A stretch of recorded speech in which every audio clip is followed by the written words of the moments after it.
Karena Firly Bahuri juga gagal pertama. Dulu dia ditugaskan oleh Jokowi untuk mempersakakan Anies untuk mendapatkan legitimasi, maka penguasa perlu mengangkat satu ketua baru. Gitu. Firly Bahuri disingkirkan.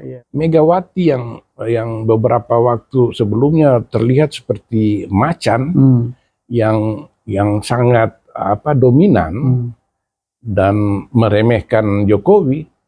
Kemarin beberapa hari lalu kan ketemu Jokowi itu kan seperti kucing basah. PDIP akan konsisten mendukung pemerintahan Jokowi ini sampai waktu kekuasaan dia berakhir tanggal 20 Oktober tahun depan. Ini menunjukkan bahwa ada sesuatu di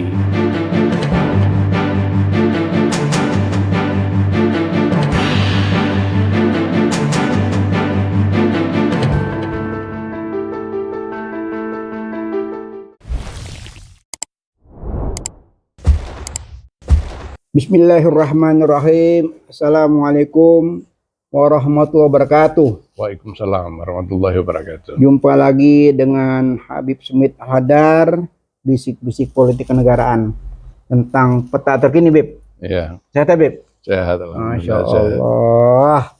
Ini perpolitikan nasional semakin hari semakin hangat. Ya. Betul, Beb. Nah, kalau Timur Tengah hangat, kita juga nggak kalah hangat ya. Iya. Ini mungkin pilpres terhangat dan paling kontroversial sepanjang masa reformasi dari tahun pemilu 99 sampai sekarang. Ini pilpres yang paling menggemaskan, yang paling memprihatinkan dan berpotensi menimbulkan pertentangan pasca pilpres ini. Jadi ini pilpres paling panas ini. Paling panas ya. Iya. Luar biasa ya. Iya, karena itu sejak Mahkamah Konstitusi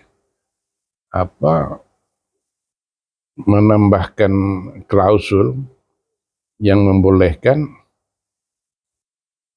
capres-cawapres berumur di bawah 40 tahun dengan syarat dia pernah atau sedang menjadi kepala daerah melalui pemilihan umum itu.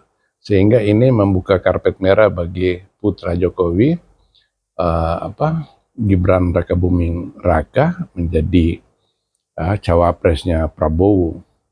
Dan kemudian kecurigaan itu makin tinggi setelah kemarin itu ada pertemuan para aparat desa ini itu berkumpul di Jakarta dan dihadiri oleh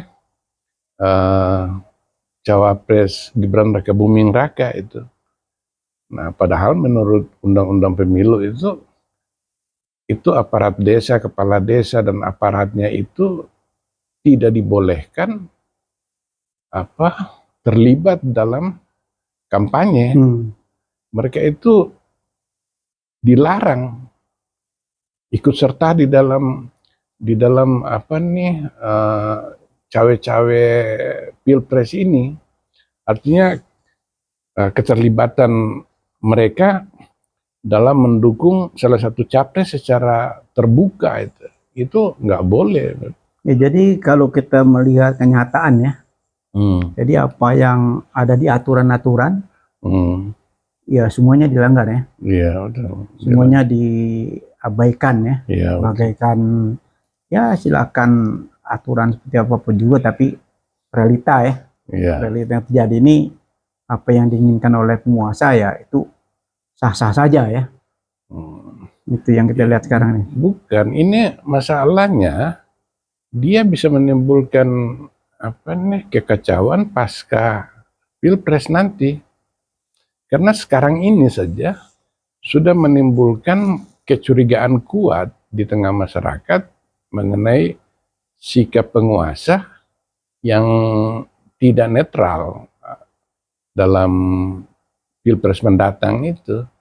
Dan itu kecemasan itu masuk akal dan mendapat justifikasi, mengingat penguasa sekarang ini Jokowi itu punya anak itu ikut serta di dalam pilpres ini.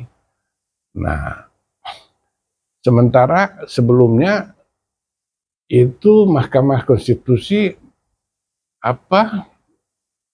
mengeluarkan keputusan mengenai dibolehkannya usia capres-cawapres di bawah 40 tahun. Dalam hal ini bertujuan membuka jalan bagi Gibran yang belum berumur 40 tahun, hanya karena dia pernah menjadi wali kota Solo selama 2 tahun terakhir ini. Nah, lalu kecurigaan berikut itu adanya pertemuan para kepala desa dan aparatnya itu dengan Gibran Rakabuming Raka di Gelora Bung Karno itu hari lalu. Nah, ini kan jelas-jelas sekali menunjukkan bahwa keberpihakan penguasa terhadap capres-cawapres tertentu. Dan sangat masuk akal kalau penguasa ini tidak netral, karena dia sudah dikecam publik dengan langkah-langkah dia yang secara kasat mata itu menunjukkan pelanggaran-pelanggaran terhadap konstitusi dan perundang-undangan pemilu gitu. Nah, oleh karena itu saya khawatir kalau nanti pilpres ini tetap berjalan dan kemudian menimbulkan atau menghasilkan pasangan capres-cawapres yang kita curigai didukung oleh penguasa ini kemudian keluar sebagai pemenang. Nah, itu akan menimbulkan turbulensi politik, goncangan politik di dalam negeri, karena legitimasi dari pilpres itu sendiri dipertanyakan oleh publik gitu. Ya, yang pasti Beb, ini kan kalau kita melihat ya, ini kasat mata. Ini ada 7 ketua umum partai politik ya, yang bergabung di Koalisi Kemajuan ya. Mereka yang nanti bertanggung jawab kan. Ini jelas-jelas ya, banyak pertentangan di publik, banyak sekali kritik di mana-mana. Tapi mereka tidak peduli. Udah Bu Mega sudah pidatonya jelas-jelas. Ini ada potensi akan terjadi kecurangan. Mereka dengan enteng jawab, laporkan saja kalau ada kecurangan gitu loh. Jadi ini semuanya tontonan-tontonan yang buruk. Tontonan yang buruk menunjukkan bahwa arogansi kekuasaan itu semakin menjadi. Iya, betul. Itu yang kita khawatirkan. Iya, dan apapun kritik dari publik, apapun yang kita diskusikan atau kita bisik-bisikan di As Channel dan Peace Channel, itu kayak diabaikan. Bukan hanya kita saja, banyak channel-channel lainnya yang mengkritisi perilaku politisi.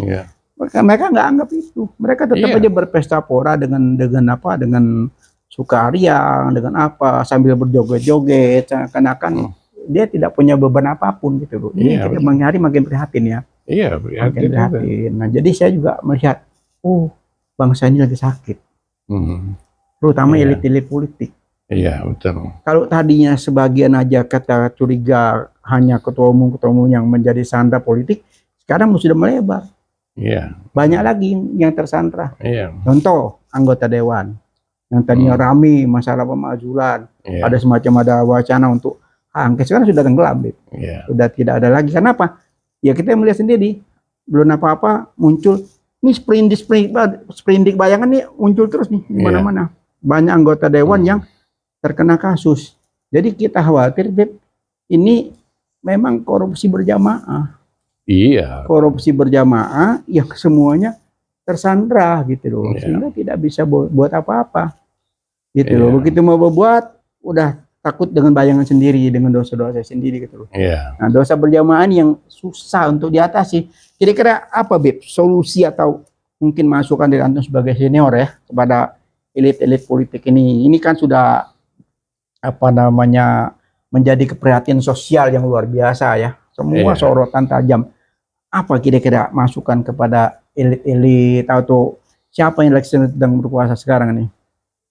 Ya, yang pertama walaupun saya tidak lagi berharap banyak, yaitu adanya digunakannya hak angket di DPR. Itu salah satunya. Yang kedua, masyarakat sipil supaya tidak henti-hentinya membicarakan masalah ini. Supaya lebih banyak masyarakat yang aware gitu,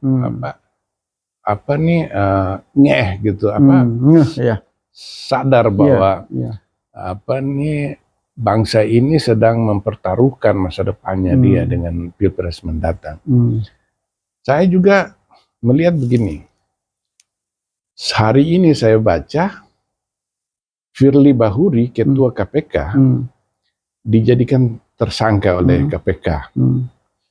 Nah, saya melihat ini bagian dari upaya penguasa untuk nanti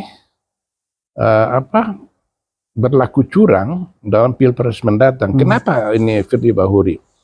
Firly Bahuri ini telah kehilangan legitimasi, sehingga Jokowi berpikir kalau dia gunakan KPK untuk mempersangkakan orang-orang atau pembesar-pembesar di partai politik yang tidak mendukung Prabowo Gibran ini akan lemah karena masyarakat sudah tahu bahwa Firly ini orang bermasalah. Kalau ketua KPK bermasalah, bagaimana mungkin kita bisa percaya dengan keputusan KPK? Oleh karena itu, untuk mendapatkan KPK, susunan pengurus KPK yang baru, terutama ketuanya, untuk mendapatkan legitimasi, maka penguasa perlu mengangkat satu ketua baru. Firly Bahuri disingkirkan. Nah, tujuannya nanti ketua KPK yang baru itu mendapat kepercayaan dari publik mengenai KPK, tapi sebenarnya akan juga digunakan oleh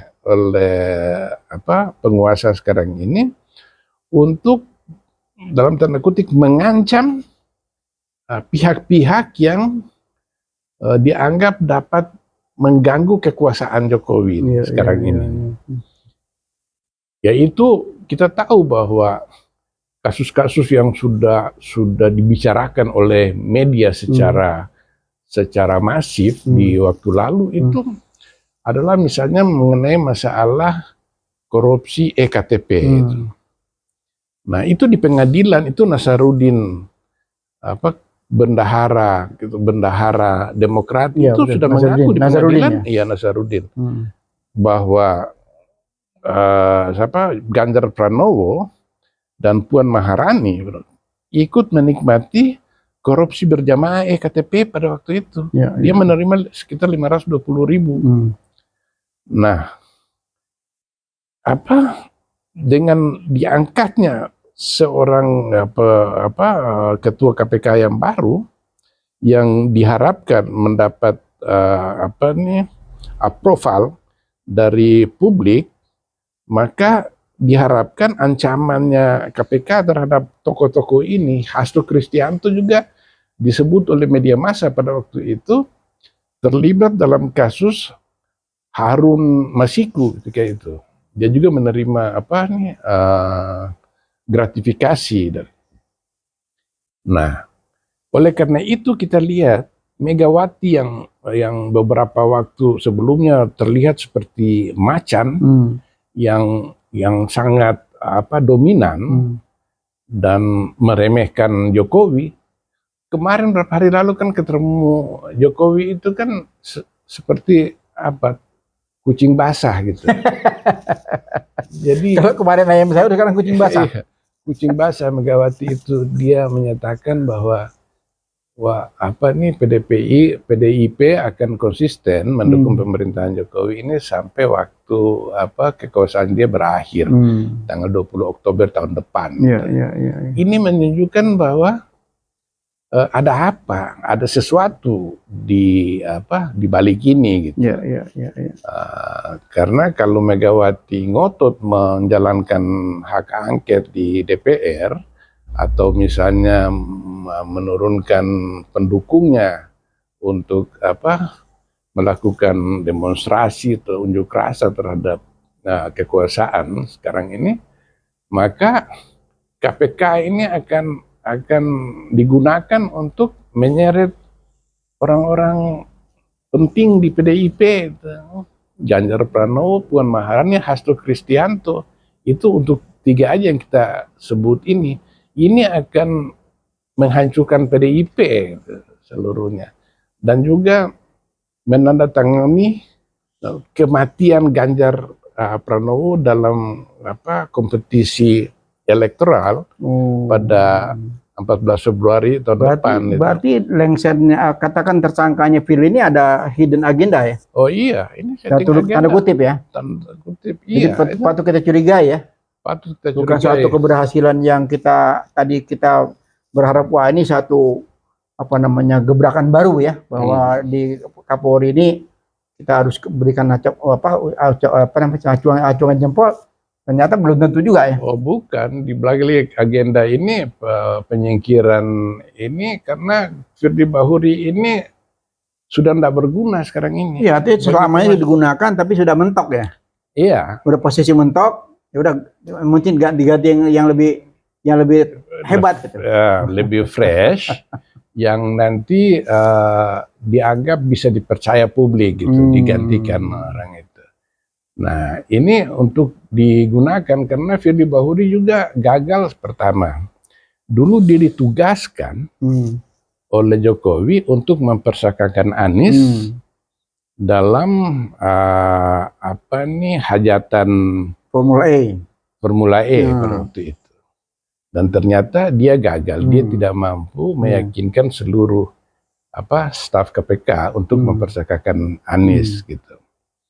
Nah, lalu muncul isu mengenai Firly Bahuri terlibat dalam gratifikasi dalam masalah Menteri Pertanian Syahrul Yassin Limpo. Gitu. Nah, ini sudah nggak bisa diselamatkan dengan adanya kasus Limpo ini. Nah, karena orang-orang yang beroposisi terhadap Jokowi ini kemudian membongkar mengenai Firly Bahuri ini yang ternyata mendapatkan keuntungan dari posisinya dia sebagai ketua KPK gitu. Nah, jadi orang ini harus disingkirkan bagi Jokowi karena dia sudah nggak berguna, ternyata nggak bisa diandalkan, apalagi kedepannya ini Mas Pilpres ini itu nanti situasi bisa tidak terkendali gitu, di mana KPK ini bisa melemah karena ketuanya itu sudah kehilangan kepercayaan dari publik gitu. Jadi perlu penggantian ketuanya baru untuk nanti memunculkan KPK yang legitimate, yang trust, dipercaya oleh publik, yang akan nanti digunakan oleh penguasa untuk melaksanakan agenda-agendanya dia terkait dengan Pilpres mendatang. Jadi masih panjang nih ceritanya nih. Oh iya, ini tarik menarik politik ini ya, persilatannya makin hari makin tajam rupanya. Iya, jadi kita ini memang bangsa ini mengalami kecelakaan sejarah. Ya.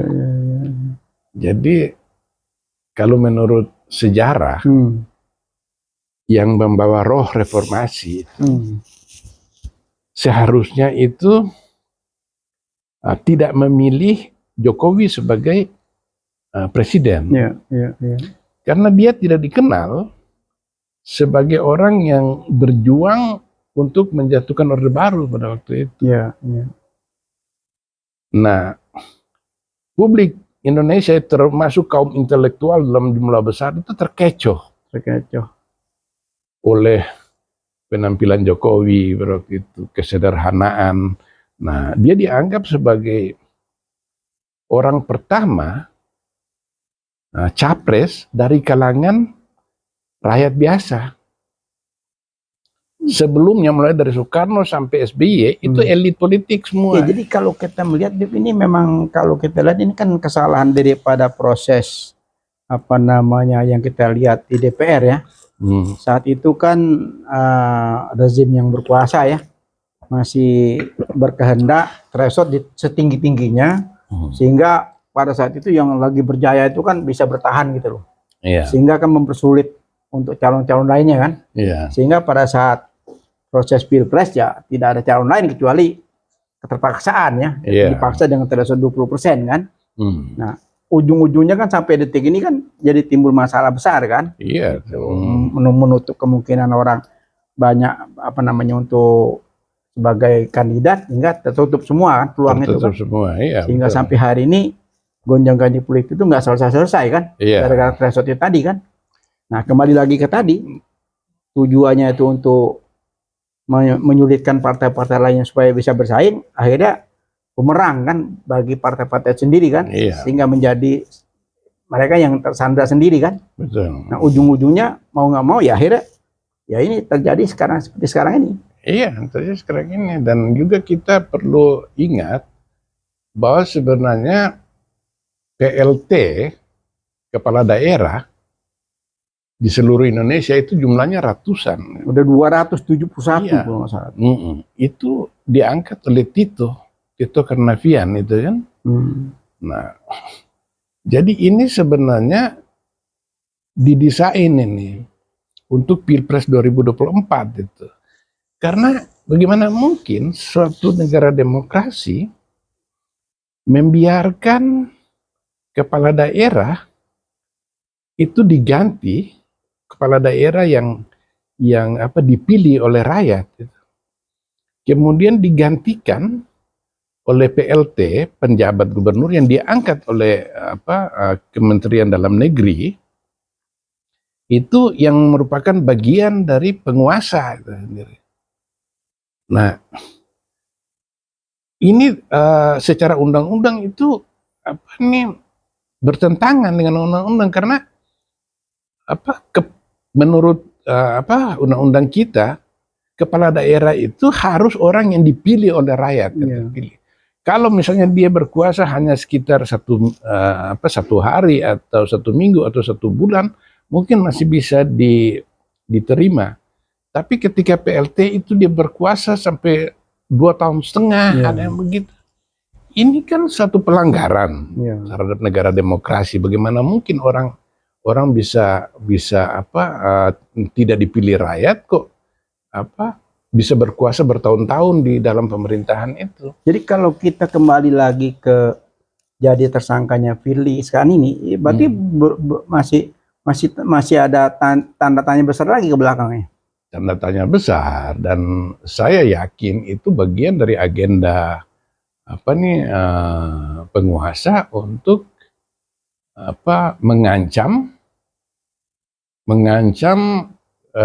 para elit politik di partai-partai politik ini gitu. Bukan cuman misalnya Golkar, Airlangga Hartarto yang kemudian menyedihkan gitu, bagaimana dia harus hormati sama Gibran Rakabuming Raka, anak ingusan yang nggak tahu apa-apa, lalu kemudian mengalah kepada sebuah partai besar yang diamanatkan oleh oleh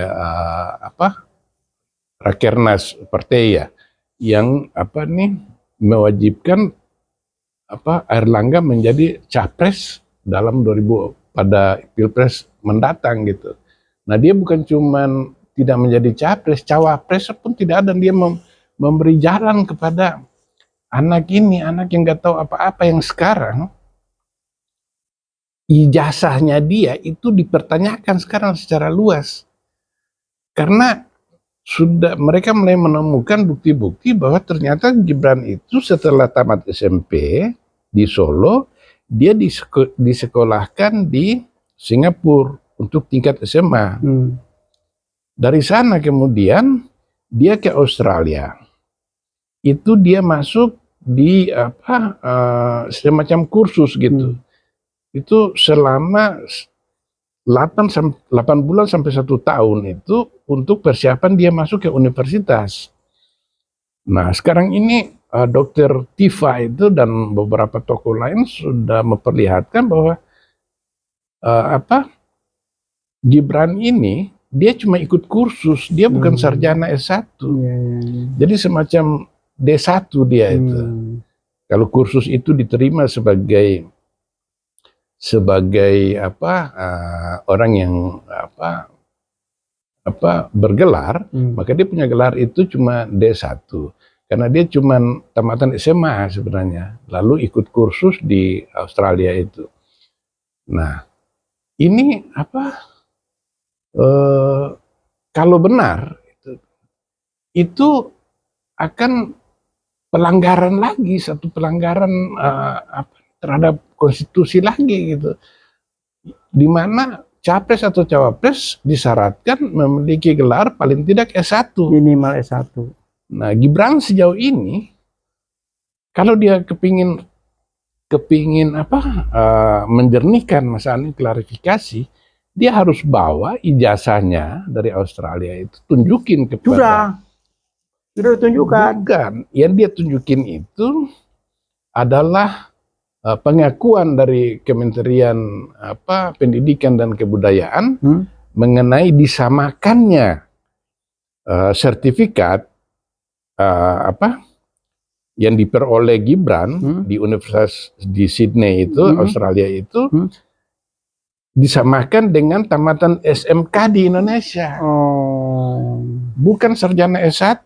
Iya.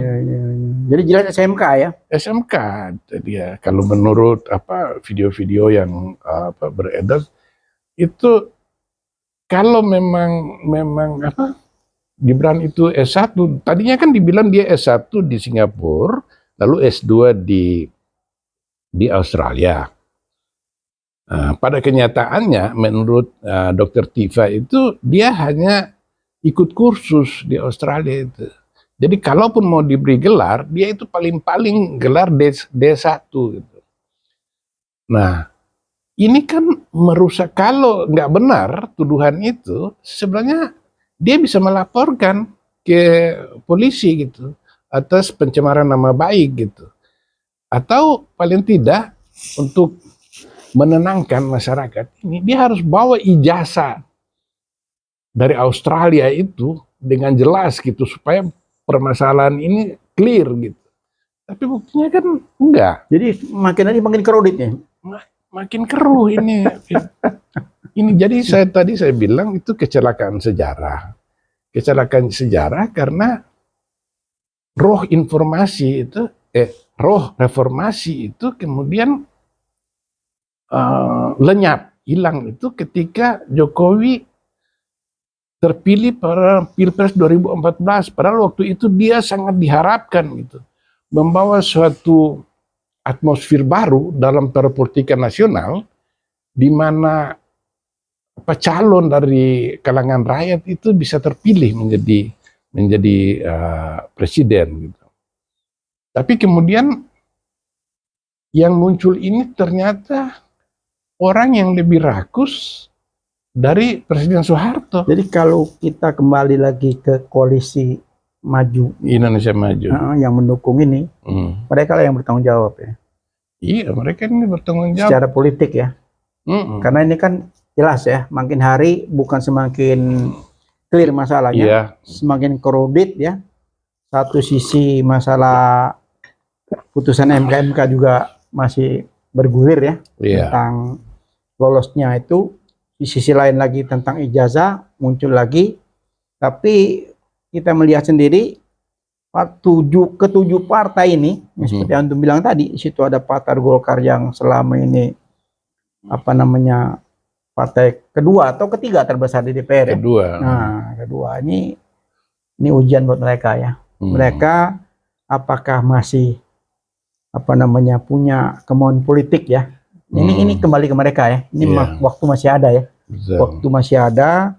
Mudah-mudahan dalam waktu yang tersisa ini elit-elit politik ya, terutama yang kita lihat paling besar itu di Golkar ya, yang memang punya SDM yang luar biasa. Di situ banyak tokoh-tokoh yang boleh kita kasih acungan jempol ya.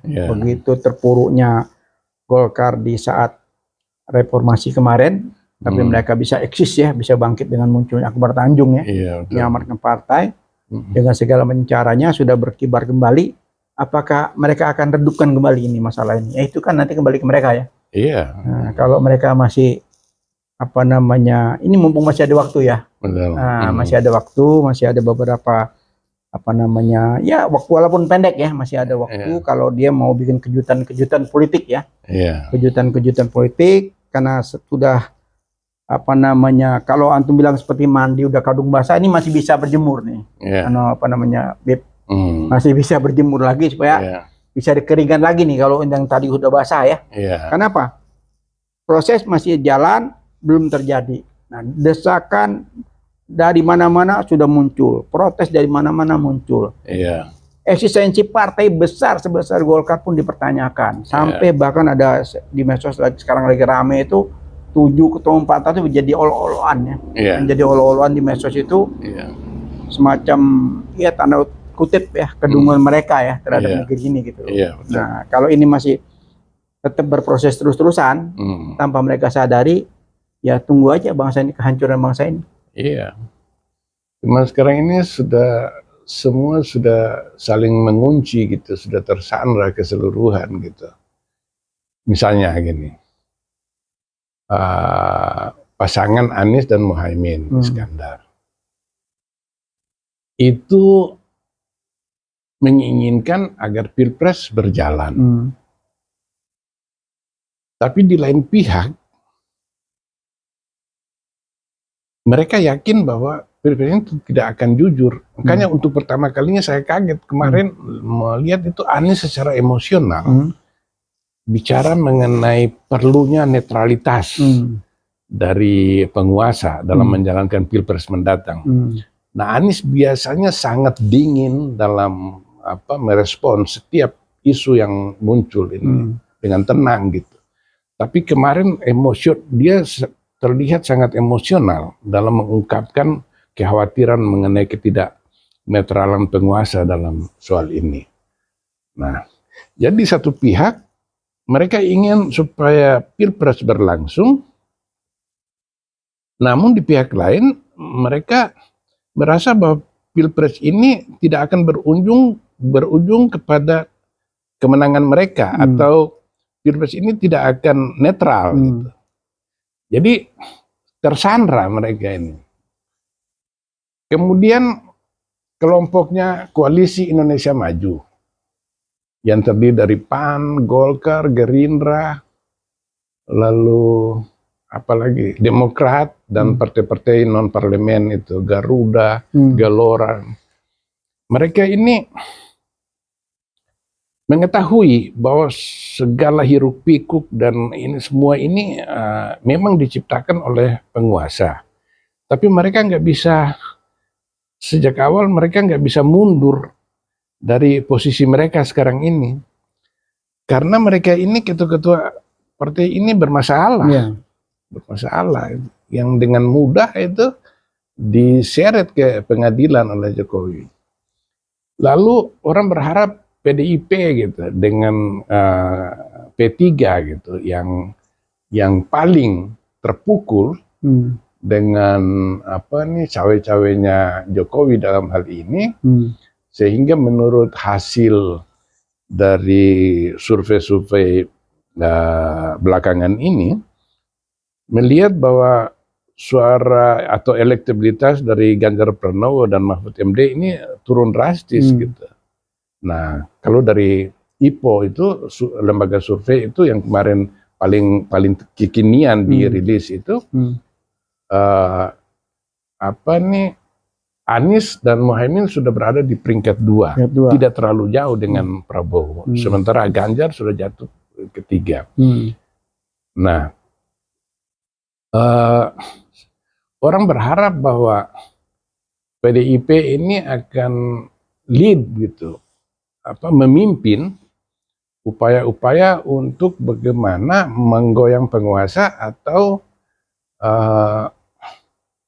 memaksakan kekuatan dipunyainya itu untuk mendorong Pilpres ini berlaku netral. Tapi kemudian kelompok ini juga tersandra. Megawati dalam pertemuan dengan Jokowi beberapa hari lalu menyatakan PDIP berkomitmen untuk tetap mendukung pemerintahan Presiden Jokowi sampai akhir masa jabatannya tanggal 20 Oktober tahun depan. Gitu. Karena elit-elit politik yang saya bilang di PDIP itu Hasto Kristianto, Puan Maharani, dan bahkan capresnya dia itu Ganjar Pranowo itu tersandra oleh kasus korupsi itu. Nah, jadi kita ini terkunci gitu di dalam labirin. Labirin itu adalah suatu ruang di mana tidak ada pintu keluar gitu. Jadi orang muter-muter bergerak di sana, dinding sini, dinding itu. Labirin nih. Labirin itu. Labirin itu suatu ruang yang tidak ada jalan keluarnya. Mereka muter-muter di dalam ruang itu gitu. Bagaimana Pilpres ini berlangsung dengan fair dan mendapat dukungan masyarakat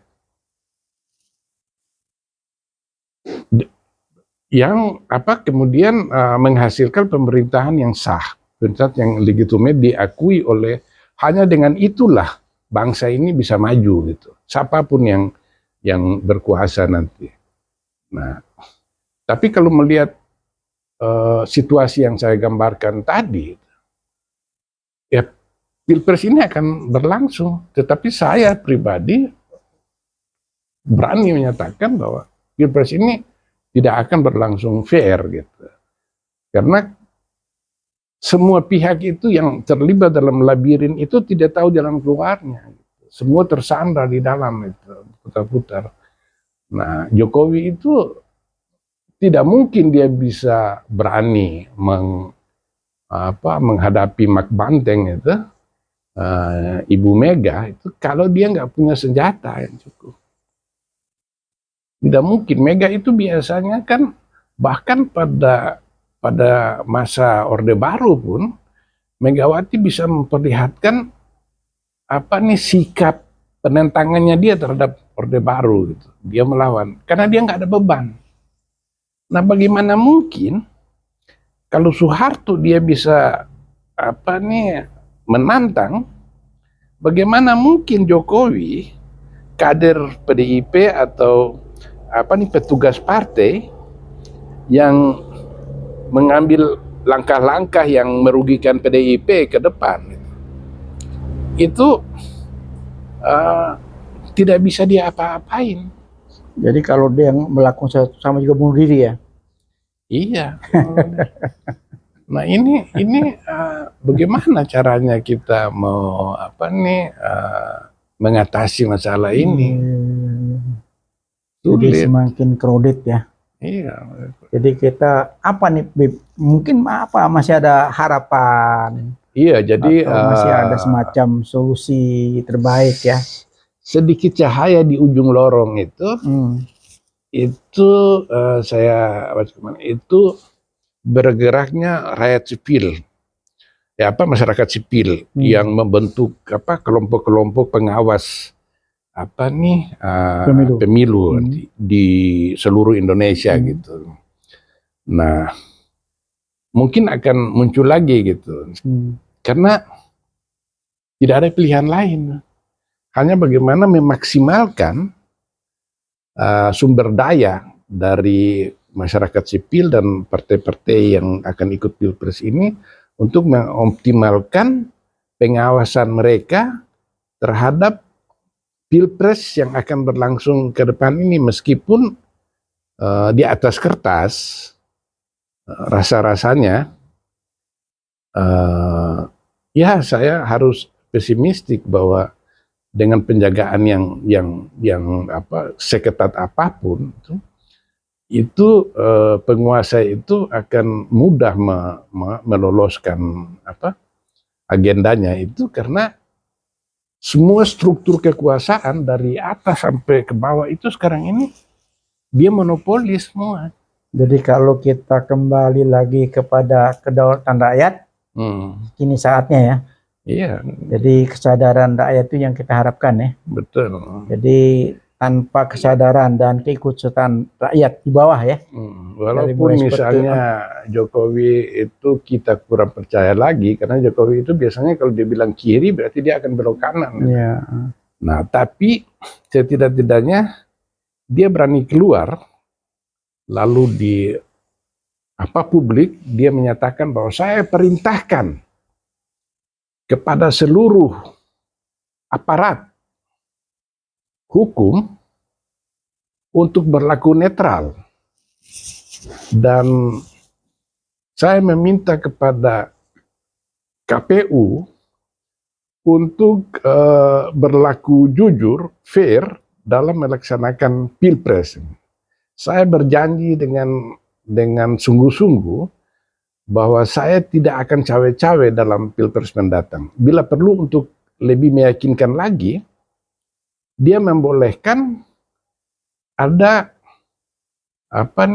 pengawas pemilu dari dunia internasional. Seperti ketika kita pertama kali pasca Soeharto itu Pilpres 2004 kalau nggak salah itu lembaga pengawasnya Jimmy Carter, mantan Presiden Amerika Serikat itu ikut ke Indonesia, masuk ke Indonesia dan ikut mengawasi gitu. Itu salah satu solusi ya. Itu salah satu solusi untuk menimbulkan kepercayaan gitu. Jadi selama ini kan Jokowi cuman bilang bahwa ini yang saya ingat betul di beberapa waktu lalu dia bilang sangat sulit untuk berlaku curang gitu. Dia bilang sangat sulit. Iya, bagi orang yang tidak berkuasa memang sulit. Tapi kalau bagi penguasa itu tidak sulit. Ini baru-baru 2 hari lalu Andika Perkasa, mantan kepala staf Angkatan Darat, Panglima itu. Dia bilang ketika Pilpres 2019, dia waktu itu jadi kepala staf. Dia ditekan ya? Dia ditekan. Ini kepala staf Angkatan Darat. Jadi gini Beb, kalau kita melihat beberapa hari lalu ya, pada saat pidato ya, pidato dari beberapa kandidat ya, yang paling menarik perhatian era Sempis ya, itu statementnya Gus Imin ya, gitu tentang terbentuknya ya, kapten ini, kan ada semacam kesebelasan itu kan, nah itu disebutkan dibuat kesebelasan, ada 12 orang, ini semacam ada pertandingan ya, pertandingan bola, ya dia berharap kejujuran di situ. Tapi apabila nanti ada kecurangan tidak kejujuran, ya kita akan laporkan kepada FIFA gitu loh. Ini mungkin satu isyarat yang dari beliau seperti yang bilang tadi ya, supaya dunia internasional bisa terlibat ya. Ini kan anak-anak membaca ke situ ya. Nah, jadi ini sudah ada semacam sinyal ya, sinyal dari seorang Gus Imin ini bahwa kecurigaan tentang pemilu curang ini kan begitu masif ya, banyak sekali dan banyak dibahas di mana-mana. Jadi yang saya ambil kesimpulan dari pidatonya Gus Imin itu, oh kesini arahnya gitu loh. Ya mudah-mudahan ini disambut baik ya oleh pihak internasional ya. Betul. Nah, karena kalau kita berharap dari dalam negeri posisi seperti ini ya mau nggak mau ya seperti laporan pidato Caimin tadi bisa didengar oleh pihak internasional ya. Nah, terutama negara-negara besar ya untuk membantu ya agar tegaknya demokrasi di dunia ya, bukan cuma di Indonesia ya, kita berharap itu. Ya masalahnya begini, kalau sampai taruhlah misalnya Jokowi sangat percaya diri bahwa dia mengendalikan situasi nasional, politik nasional. Tapi apabila memang terbukti kemudian Pilpres ini berlaku curang, itu korbannya bangsa Indonesia, Beb. Itu karena negara-negara demokrasi di Barat, di Eropa dan di Amerika Serikat itu tidak akan bisa menerima gitu. Satu kemunduran gitu, pembalikan situasi ke masa Orde Baru gitu. Bahkan lebih buruk dari masa lalu gitu. Dan kemudian apalagi misalnya kalau Prabowo terpilih gitu. Pilih dia akan berorientasi kepada Cina, pro Cina ini. Nah, kalau sampai nanti negara-negara Barat itu mengambil tindakan dalam bentuk sanksi misalnya, mengisolasi Indonesia gitu, karena terjadi kemunduran di dalam demokrasi Indonesia, maka yang akan mikul itu bukan Jokowi, tapi rakyat Indonesia secara keseluruhan, karena kita akan mengalami kemunduran di segala lini pemerintahan kalau sampai dunia internasional mengisolasi kita, karena mereka melihat begini, Indonesia ini negara muslim terbesar di dunia dan negara demokrasi. Nah, Amerika Serikat dan negara Barat berharap bahwa demokrasi yang dipraktekkan di Indonesia ini, negara muslim terbesar di dunia ini, memperlihatkan kualitas yang meningkat terus-menerus. Karena sampai sekarang ini pun kita masih digolongkan sebagai flow demokrasi, demokrasi yang cacat. Gitu. Nah, mestinya setelah 25 tahun reformasi ini, kualitas kita naik ya. Naik gitu, bukan justru menurun gitu. Karena apa? Kalau Indonesia berhasil menciptakan satu sistem demokrasi yang berkualitas, maka dia akan menjadi pilot proyek percontohan bagi dunia Islam, bahwa ternyata Islam itu kompatibel dengan demokrasi. Jadi bahwa Islam itu cocok dengan demokrasi. Bertentangan dengan tuduhan orang-orangnya bahwa Islam itu kontradiksi dengan demokrasi gitu. Padahal dalam Islam kan kita kenal bahwa ada nilai musyawarah yang ditekankan oleh Islam. Itu musyawarah itu kan elemen penting dari demokrasi itu sendiri. Nah, kemudian juga di Asia Tenggara itu bisa dikata Indonesia itu juga diharapkan menjadi obor. Kalau dia negara yang sangat demokratis, maka Indonesia akan menjadi negara yang independen gitu. Tidak bisa dia dalam tanda kutip dikontrol oleh kekuatan besar di luarnya, yaitu dalam hal ini Cina gitu. Karena secara historis, itu sejak zaman Singosari, di akhir kekuasaan Singosari, itu ketika Kaisar Cina dalam rezim dinasti Yuan ketika itu diperintah oleh Kublai Khan, dia mengutus utusan untuk meminta Singosari tunduk kepada atau mengakui hegemoni dinasti Yuan ini diakui oleh kerajaan Singosari itu. Nah, ternyata kan Raja Singosari itu, dan dia merupakan pendiri dari dinasti Majapahit ketika itu, yaitu Raden Wijaya. Raden Wijaya itu bahkan memotong kupingnya utusan Kublai Khan itu.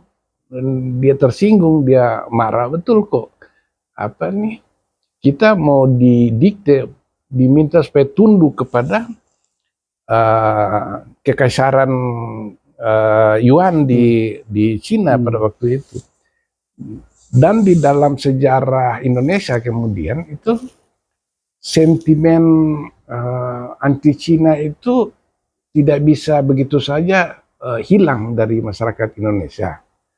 Nah, sehingga presiden-presiden atau penguasa-penguasa kita yang tidak sensitif terhadap dominasi Cina kepada Indonesia itu akan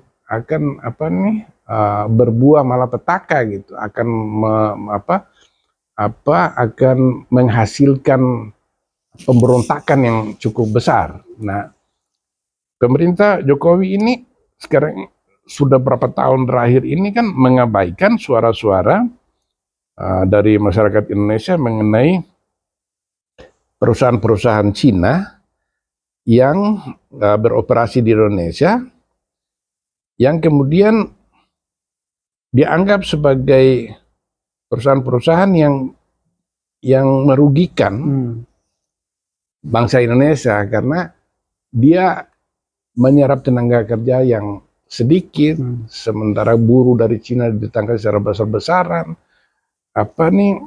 Undang-undang Cipta Kerja dan undang-undang Minerba yang merugikan buruh domestik karena kerusakan lingkungan yang tidak diminta dihapuskan dalam undang-undang Minerba itu. Tidak ada lagi keharusan taat kepada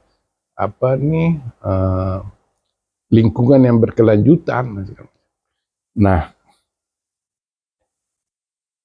semua ini memperlihatkan bahwa kita, pemerintahan kita ini itu harus sensitif dan berhati-hati dalam merumuskan atau memformulasikan kebijakan regional terkait dengan Cina dalam hal ini. Jangan sampai ledakan kemarahan dari publik Indonesia ini terhadap dominasi Cina di Indonesia ini. Memang kita kita tidak anti Cina gitu. Kita harus memanfaatkan juga kemajuan kemajuan Cina supaya kita dapat mengambil manfaatnya itu. Tetapi tidak boleh kita mengorbankan politik bebas aktif gitu di dalam menjalankan politik regional terkait dengan Cina itu. Nah, jadi kalau presiden yang terpilih mendatang ini dilihat oleh kita, harus ini mengakui mengenai geopolitik global gitu. Kalau sampai Pilpres kita menghasilkan satu pemerintahan yang terlalu pro Cina, ini juga akan membahayakan kepentingan nasional, karena negara-negara demokrasi di Eropa, Amerika Serikat, Jepang, Australia, India itu sekarang ini sudah khawatir dan kecewa kepada pemerintahan Jokowi yang terlalu pro Cina dalam hal ini. Nah, sehingga kalau Pilpres itu berlangsung fair dan diakui oleh dunia internasional bahwa Prabowo dan Gibran itu terpilih secara demokratis, terpilih melalui satu pemilu yang jujur, fair, adil, transparan, maka apa boleh buat negara-negara Barat akan bisa menerima bahwa itu hasil dari pilpres yang jujur. Tapi kalau kemudian pilpres itu tidak bisa diterima, hasil pilpres tidak diterima oleh publik Indonesia dan juga dilihat oleh negara-negara demokrasi, itu yang bersetuju dengan publik Indonesia bahwa pilpres di Indonesia ini tidak berjalan fair dan menghancurkan demokrasi di Indonesia, maka bukan tidak mungkin gitu mereka menjauh dari kita.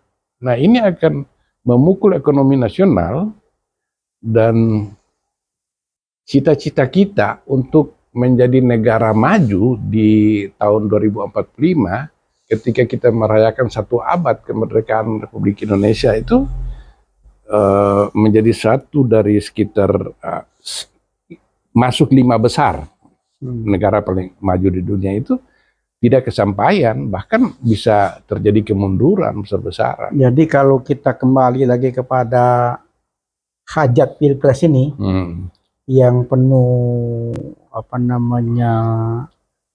sangat rumit, complicated ini. sangat luar biasa ya.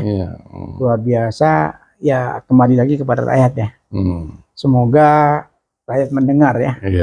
Rakyat mendengar, dunia internasional mendengar, sehingga kalau kita berharap dengan elit politik kayaknya sudah kita hopeless ya. Dengan harapan lagi ya, tinggal semata-mata tinggal kita harapkan ini semacam keajaiban ya.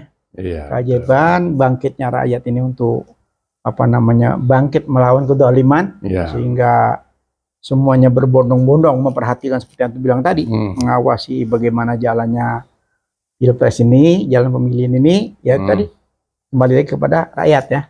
Karena harapan satu-satunya tinggal rakyat ya. Jadi dalam kesempatan bisik-bisik politik kenegaraan ini ya, mungkin antum menyarankan kepada rakyat ya.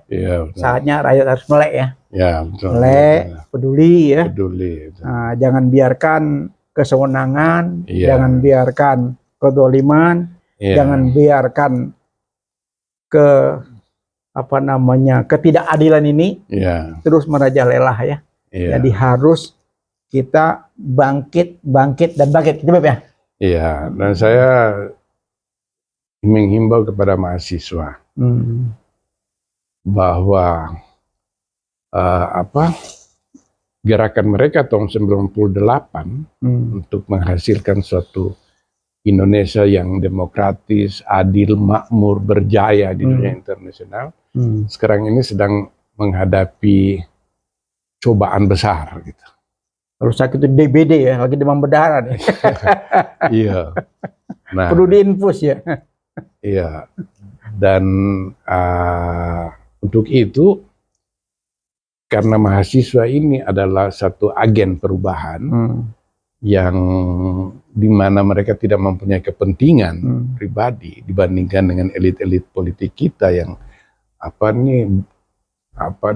hanyut dalam berbagai masalah nasional, maka nurani mahasiswa itu sekarang ini diperlukan karena mereka tidak punya interest, mereka tidak mempunyai kepentingan apa-apa kecuali kelanjutan hidup bangsa ini, dan demi untuk menjaga roh reformasi yang mereka perjuangkan tahun 98 dengan darah dan air mata itu bisa kembali ke rel yang sesungguhnya, sehingga pengorbanan mereka pada waktu itu tidak sia-sia gitu. Ya, kita juga berharap kepada TNI Polri ya. TNI Polri salah satu ujung tombak ya. Ujung tombak kelangsungan berbangsa dan bernegara ini betul-betul bisa netral ya. Dalam arti selama ini slogan mereka netral, dan kita tunggu ya. Kita tunggu, kita lihat, kita akan saksikan apa yang akan terjadi beberapa hari ke depan, Beb ya. Betul. Nah, mudah-mudahan bisik-bisik ini bermanfaat buat kita semua. Kita akhiri dengan wabillahi taufik wal hidayah. Wassalamualaikum warahmatullahi wabarakatuh. Udah banyak yang kita bisik-bisikan di podcast ini, terutama dengan Habib Smith ini yang tidak capek-capek ya menyampaikan ini. Kami tidak punya kepentingan lain, hanya demi cinta kami kepada bangsa dan negara, ya, kepada rakyat, karena kita juga kepengennya tidak ada kerusuhan, keributan gara-gara perebutan kekuasaan oleh segelintir elit, ya. Ini yang kita tidak inginkan, ya. Betul. Karena 275 juta rakyat ini memerlukan kepemimpinan yang baik, pemimpinan yang jujur, pemimpinan yang amanah, yang bisa menuaikan tugasnya, ya, yang diberikan oleh rakyat. Ya, sekali lagi kami berharap kepada rakyat, mahasiswa, semua ibu-ibu, mama, semua elemen bangsa elemen bangsa, saatnya bahu-membahu mengantarkan bangsa Indonesia ini ke dalam pilpres yang fair, jujur, adil, transparan, bersih, sehingga melahirkan satu pemerintahan yang legitimate. Ya, juga kita berharap, ya. Jadi kalau kita kembali ke makarnya Allah, ya, insya Allah makar manusia itu akan luluh, ya. Nah, karena makar Allah maha sempurna. Silakan manusia atau elit politik, ya, atau penguasa sekarang membuat semacam siasat atau makar Allah lah yang akan menghancurkan itu semua.